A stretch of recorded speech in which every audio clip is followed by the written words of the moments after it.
So these are our window weight decorations. These actually came out of the back windows when we put in the glass block. You know, I didn't know what to do with the weight, so they sat here for a year until I finally figured out that I could just hang them on the wall and make for an interesting conversational piece. So folks inevitably ask, what are these? Folks that know. Folks that don't know are going to ask, and so it sparks conversation. This wall was never intended to be seen, and so when we took down all the different, probably a half a dozen layers of drywall, I was very pleased to find the exposed brick.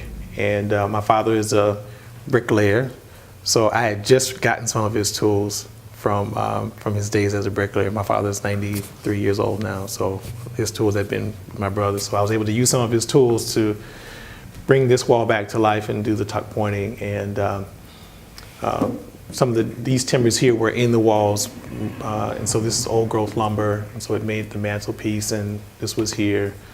This was also part of the lumber that we stripped down and made the backdrop, and just trying to create a warm home, earthy feel. And so we added the faux fireplace here to kind of drive the atmosphere. These menus were tabletops that we turned into chalkboards.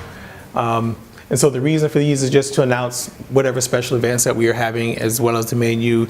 But we wanted to, a lot of produce we'll get from places here in Chicago. There's a farm at 45th and Federal, Eden Place, all these places that are within, city limits or within 100 miles of Chicago that we will be able to get produce from, that we can say, you're eating strawberries from this location, you're eating greens from here, and so we wanted to make those announcements on the board so folks know where their food is coming from. We talked about the tables. This is a reclaimed oak flooring that we made the tables from, and which is also part of the door here. This is also reclaimed oak, and so this was a handmade door. This is all part of our love expression here from Majani. So.